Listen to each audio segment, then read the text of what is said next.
l'énigme des bâtisseurs oubliés et l'héritage architectural des 13 dynasties mondiales.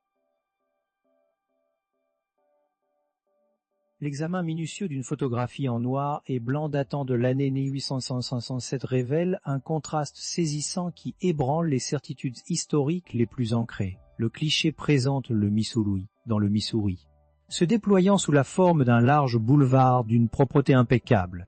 Cette artère est flanquée d'immenses édifices néoclassiques dotés de colonnes s'élevant sur 3 étages, de maçonneries ornées de détails complexes et de fenêtres en arches mesurant entre 6 et 9 mètres de haut. Pourtant, devant ces structures monumentales, dont la construction moderne nécessiterait aujourd'hui des investissements se chiffrant en centaines de millions de dollars, se tiennent des individus vêtus d'habits rudimentaires et de beauté, évoluant dans un décor de frontières improvisées.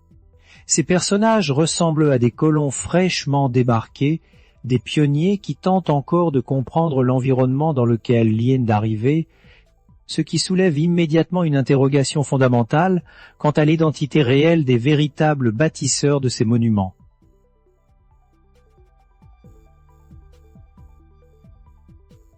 Cette question, bien que simple en apparence, recèle une complexité profonde qui met à mal les récits officiels de la colonisation américaine. L'explication historique traditionnelle souligne que les colons, séparés de seulement 2 générations des cabanes en rondins et des chemins de terre, auraient érigé simultanément les bâtiments les plus grandioses du monde dans des dizaines de cités à travers le continent.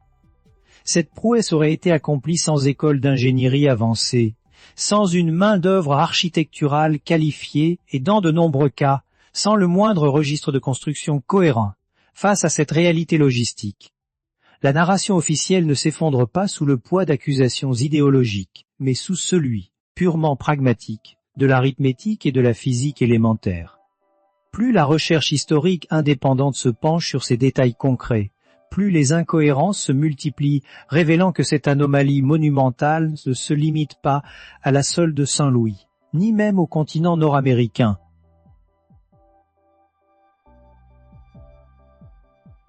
Ce schéma architectural inexplicable se répète en effet avec une précision déconcertante sur tous les continents et à travers des centaines de villes, englobant au moins 3 cycles de ce que la science historique moderne qualifie d'histoire contemporaine. Partout, le monde observe des bâtiments grandioses dépourvus de bâtisseurs identifiables, des cités florissantes privées d'une population fondatrice proportionnelle et des infrastructures massives érigées sans le concours d'ingénieurs répertoriés, dans presque chaque situation. Les chercheurs constatent une absence totale et curieuse de documentation transitoire. Il n'existe aucun plan d'architecte d'époque, aucun registre de paix pour les milliers d'ouvriers requis, ni aucun récit générationnel décrivant les travaux en cours. Aucun grand-père n'a laissé de témoignage racontant à son petit-fils comment il avait aidé à couler ses domées, tailler ce borb ou poser ce mare ou ses fondations cyclopéennes, installant un silence assourdissant qui devient impossible à ignorer une fois mis en lumière.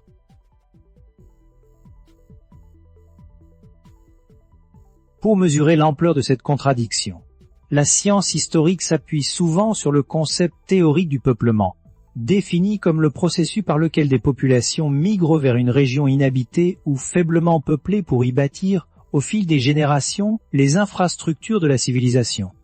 Ce développement classique inclut la création de routes, de tribunaux, de marchés, de cathédrales, de bâtiments administratifs et d'hôpitaux. Ce processus réel est par nature lent, désormais abondamment documenté, car il implique des milliers de personnes ordinaires prenant des décisions extraordinaires au jour le jour. Ces pionniers écrivent des lettres, tiennent des journaux intimes, adressent des plaintes leurs gouvernements respectifs et laissent derrière eux une traînée de papier diffuse, contradictoire et profondément humaine, qui atteste du véritable déroulement hic.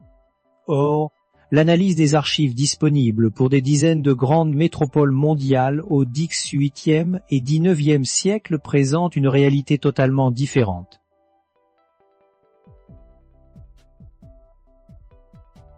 La ville de Chicago offre une illustration frappante de ce paradoxe temporel et technique.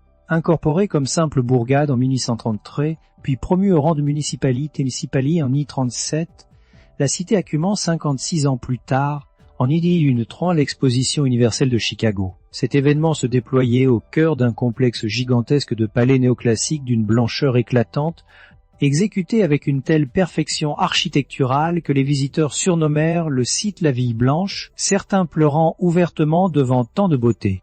Et titre de comparaison historique, il fallut environ 2 siècles à la ville de Florence, au sommet de sa richesse, pour achever la cathédrale Santa Maria del Fiore.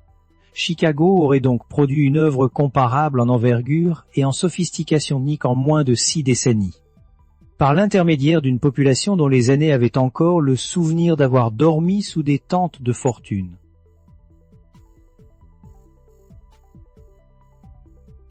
Une telle fulgurance soulève une question technique incontournable, lui qui a transmis ses connaissances pratiques indispensables à ses populations de pionniers.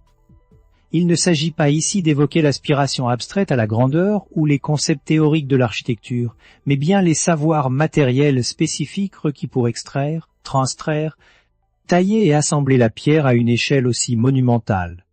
Bâtir ces édifices exigeait de maîtriser l'ingénierie des arches porteuses, sans l'aide de grues modernes et de reproduire des programmes décoratifs d'une précision mathématique absolue, depuis les fondations jusqu'aux corniches.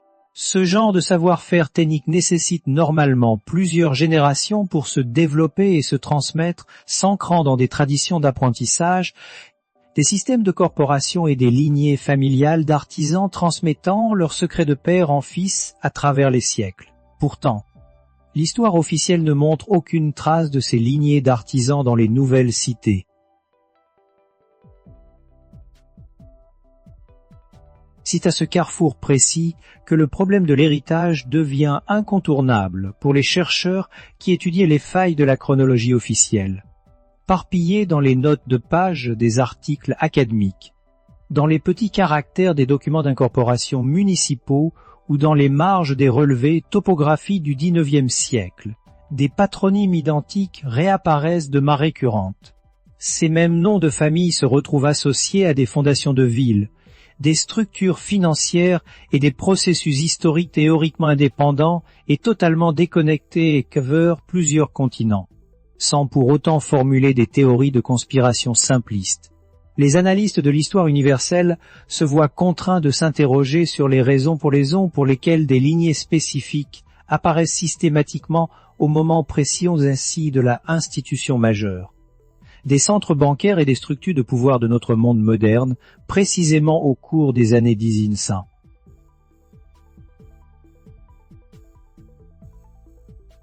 Le XIXe siècle est invariablement décrit par la recherche historique contemporaine comme une ère de consolidation majeure, qu'elle soit foncière ou industrielle, tout industrielle. L'examen rigoureux des documents d'époque révèle une réalité sous-jacente bien différente de cette terminologie neutre. Les textes démontrent que des quantités phénoménales de richesses existantes, d'infrastructures déjà établies et d'autorités juridiques anciennes ont été transférées entre les mains d'un nombre extrêmement restreint de familles dynastiques au cours d'une période extraordinairement condensée. Ce phénomène ne s'est pas opéré par le biais de conquêtes militaires qui laissent des chroniques de guerre, ni par des transactions commerciales classiques qui génèrent des reçus financiers, ni même par des successions traditionnelles qui laissent des testaments et des registres d'homologation. Ce transfert massif s'est effectué sous le couvert d'un terme universellement employé dans les archives, l'acquisition. Un concept flou qui masque qui s'apparent au plus grand transfert d'actifs de l'histoire humaine.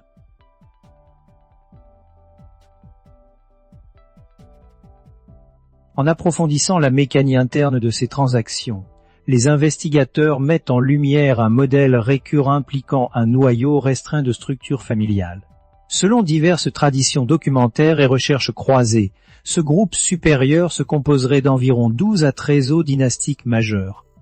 Au sommet de ce processus de centralisation, ces familles n'ont pas simplement accumulé des capitaux financiers ou des fortunes matérielles passagères. Elles ont pris le contrôle direct de l'appareil même de la civilisation moderne, s'impropriant les édifices monumentaux, les terrains stratégiques sous ces structures, les cadres juridiques définissant le droit de propriété, les instruments monétaires dictant la valeur des échanges, les maisons d'édition orientant la diffusion du savoir historique ainsi que les institutions éducatives chargées de former les futurs experts de ce même passé, s'assurant ainsi une mainmise globale.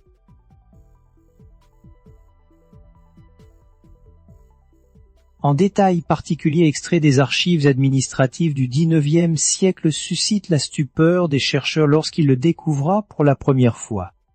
Cette époque, à travers l'Amérique du Nord, l'Europe et l'Australie, les recensements officiels et les rapports municipaux décrivent régulièrement des cités géographiquement localisées comme ayant été, au cours d'une période antérieure, totalement inhabitées ou occupées par une population qui s'était, selon les termes administratifs consacrés, dispersée, éteinte ou vue retirée. L'usage répété du mot retiré interpelle le Sevin attentif, car une ville n'est pas une simple structure temporaire comparable à une tente. Une cité est un ensemble complexe de pierres, de fer, de verre, doté de systèmes d'égouts, de fondations ancrées profondément dans le sol et de cimetières. Elle représente l'expression physique accumulée de siècles d'existence humaine collective, qu'on ne peut effacer d'un simple trait de plume.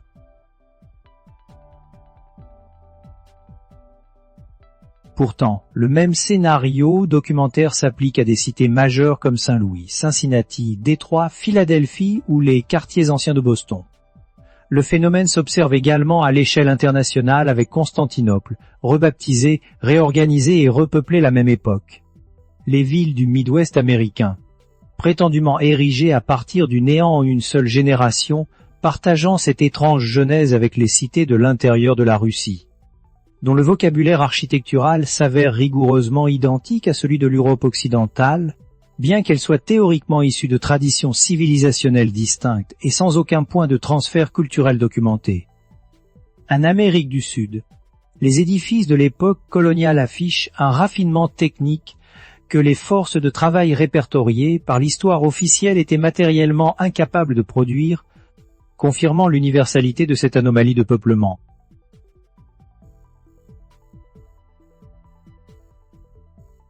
Dans chacun de ces cas géographiques, la même structure narrative s'impose invariablement dans les annales officielles. Une population antérieure, parfois reconnue à demi-mot, mais toujours décrite de façon vague ou qualifiée de primitive, disparaît subitement des registres administratifs.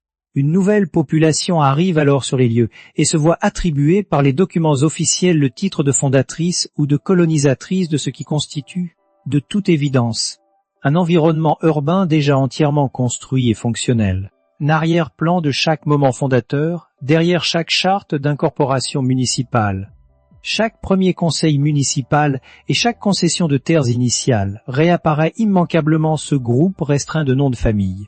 Ces dynasties possédaient déjà des capitaux préexistants, un statut juridique établi et une compréhension parfaite des actifs immobiliers et structurels qu'il convenait d'acquérir en priorité.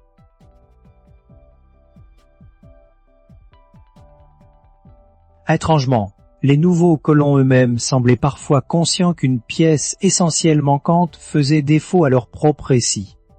Les écrits de la frontière américaine du milieu du XIXe siècle sont imprégnés d'une mélancolie singulière, d'une perception diffuse de ruines et d'une grandeur passée que les auteurs constatent sans pouvoir l'expliquer rationnellement. Le célèbre poète Walt Whitman évoque les villes américaines avec une révérence mystique qui s'accorde mal avec chronologie officielle d'une construction récente, décrivant ces lieux comme s'il s'agissait de structures antiques plutôt que de fondations contemporaines. De même, les paysages décrits par Washington Irving apparaissent hantés non pas d'aspects imaginaires, mais par le sentiment tangible d'une habitation antérieure, donnant l'impression persistante que le monde avait été entièrement meublé et préparé avant même que les occupants actuels n'y installent leurs pénates.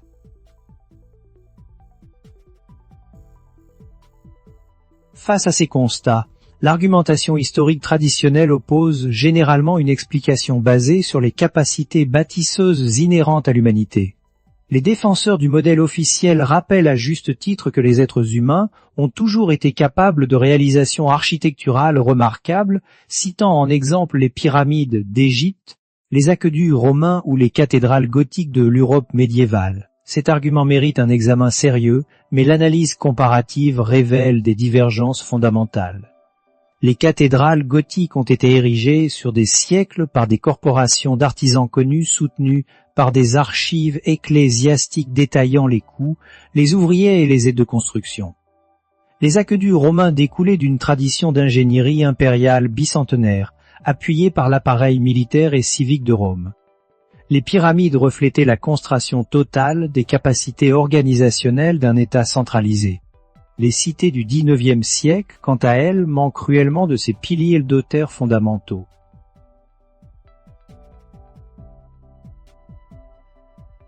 L'élément qui distingue radicalement l'anomalie monumentale du XIXe siècle des autres accomplissoires de l'histoire humaine réside dans sa simultanéité à l'échelle mondiale.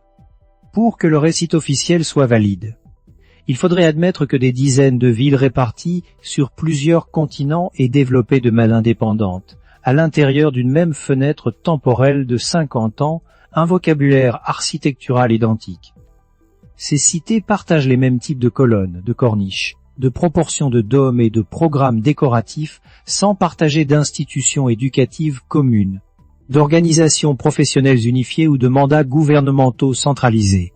Cette prouesse se serait accomplie à une époque dépourvue de technologies de communication modernes capables de transmettre des spécifications techniques complexes par-delà les océans en temps réel, ce qui oriente la recherche vers une explication alternative.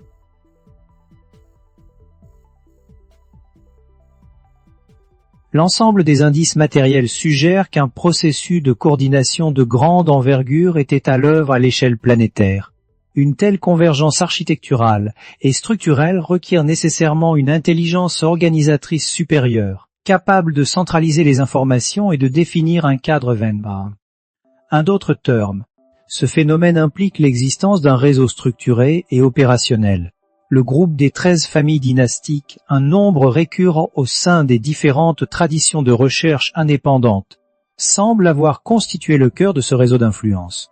Sans leur intervention en tant que force de coordination centrale, les observateurs se retrouvent en face à une impossibilité historique majeure, à savoir l'émergence spontanée, simultanée et coordonnée à l'échelle mondiale d'une haute civilisation architecturale surgie du néant, sans laisser la moindre trace écrite de sa phase de transition opérationnelle. La recherche historique utilise le terme de rupture pour désigner ces moments précis où l'accumulation normale de documents administratifs, commerciaux et personnels s'interrompt brutalement, après un intervalle de temps variable. La production d'archives reprend son cours normal, mais sur des bases entièrement redéfinies, mettant en scène de nouveaux dirigeants, des cadres institutionnels inédits et des hypothèses concernant le passé récent. Le XIXe siècle s'avère jalonné de ces ruptures documentaires majeures. Pour la majorité des grandes cités américaines, le registre historique officiel ne commence véritablement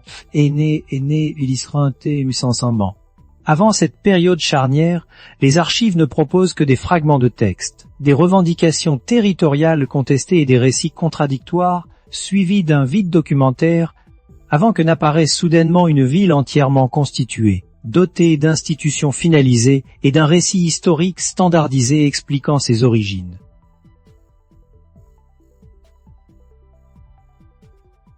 La science historique académique reconnaît l'existence de ces lacunes documentaires, mais les attribue traditionnellement aux conditions rudes de la frontière, au caractère informel de la tenue des registres de l'époque ou à la survenue de catastrophes majeures.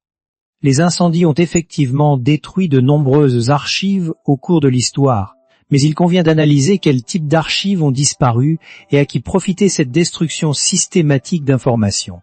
Le grand incendie de Chicago, le séisme suivi des feux à San Francisco, l'incendie de Washington en 1830 ou la destruction de la bibliothèque d'Alexandrie des siècles plus tôt sont traités comme des catastrophes isolées. Pourtant, un modèle structurel se dessine, suggérant une vulnérabilité systématique des lieux où se concentraient les documents du monde antérieur, car ces incendies mémorables ont tout consumé la même catégorie de données historiques.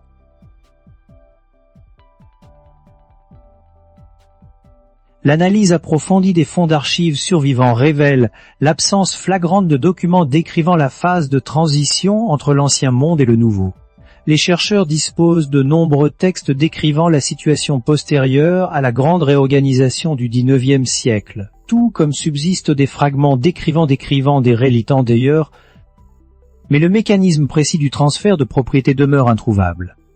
La place de ces preuves de transition, chaque ville et chaque pète présentent invariablement le même type d'acquisition officielle, signée par les représentants de ces quelques dynasties familiales.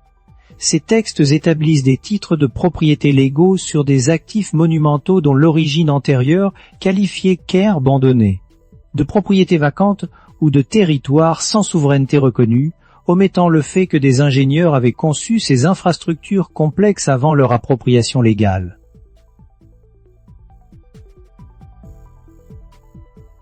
Au-delà de la simple spoliation matérielle et de la centralisation des richesses, les recherches amènent à formuler une interrogation fondamentale qui ne concerne plus seulement le pouvoir politique, mais la détention du savoir technique. En s'appropriant les structures physiques de la civilisation précédente, les 13 familles ont potentiellement hérité d'une compréhension matérielle et technologique approfondie du fonctionnement du monde antérieur. Ces héritages comprenaient les méthodes de ces édifices colossaux, l'utilité réelle des infrastructures urbaines et l'articulation des différents systèmes économiques, architecturaux, agricoles et médicaux.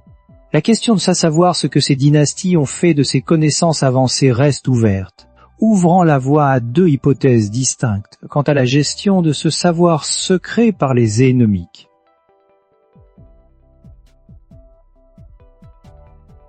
Selon la première perspective, ce savoir aurait été préservé au sein d'archives privées, de coffres familiaux ou de bibliothèques soustraites au catalogue public, conservant intacte une science capable de réécrire l'histoire humaine. Cette connaissance serait réintroduite de manière lente et sélective dans le domaine public par le biais des institutions académiques, sous la forme de découvertes scientifiques contemporaines qui ne seraient en réalité que des récupérations de technologies anciennes. La seconde hypothèse, plus sombre, suggère que ces familles, dans la précipitation de la consolidation de leur avoir après la disparition de la civilisation précédente, ont capté les structures physiques sans en saisir la complexité intellectuelle. Le savoir nécessaire pour reproduire ces monuments se serait avéré plus fragile que la pierre et le fer, laissant l'humanité actuelle vivre au sein d'un musée géant dont les dirigeants actuels ne sont que les conservateurs impuissants.